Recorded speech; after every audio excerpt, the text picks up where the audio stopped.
Alright guys, so remember that our thinking job today is to determine how an author's diction, which remember is their word choice, contributes to their overall tone, which is their attitude toward a subject. I want to show you in this Think Aloud how tone can actually change from paragraph to paragraph. Remember, in order to analyze an author's overall tone, we have to pay really close attention to their diction or word choice. So individual words are almost like bricks or building blocks that are used to build the whole house, which is the tone. So let's begin with the paragraph beginning spring 1944 on page 8. Make sure that you meet me there. I'm paying close attention to words that have a strong positive or negative connotation, and those words are usually going to be the ones that give me the clues to the author's tone. So I'm seeing this word spring 1944. Splendid news from the Russian front. Splendid has a really strong positive connotation. There could no longer be any doubt. Germany would be defeated. That's a good thing in this case. It was only a matter of time, months, weeks, perhaps. The trees were in bloom.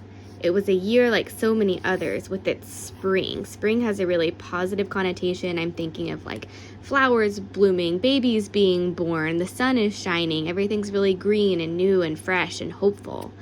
It's engagements, weddings, and births. Again, these are all really joyous occasions.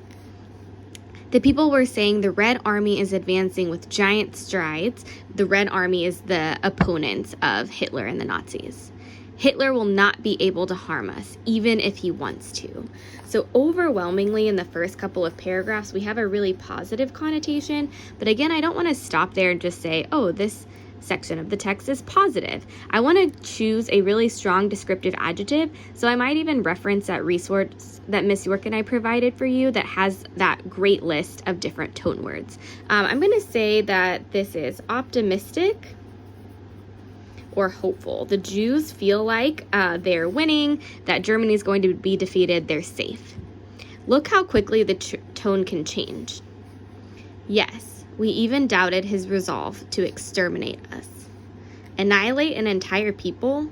Wipe out a population dispersed throughout so many nations? So many millions of people? By what means? In the middle of the 20th century. So here I'm getting this tone with all the questions that Ellie is asking. He's like, it's the 20th century. We're living in the modern world. How could one people group exterminate an entire population? I'm getting a tone that feels kind of like neutral or negative, but I feel like overall it's a tone of skepticism. The Jews are not even able to believe that something so heinous, so crazy could happen to them. So they're actually doubting the fact that Hitler is going to be able to accomplish his goal. And thus my elders concern themselves with all manner of things, strategy, diplomacy, politics, and Zionism, but not with their own fate. So they don't even know what's coming. So here we're seeing a shift in tone as well. Even Moishe the beetle had fallen silent. Those are really strong negative words. He was wary of talking. He was tired of trying to get people to listen to him. He would drift through the synagogue or through the streets, hunched over, eyes cast down. He was avoiding people's gaze.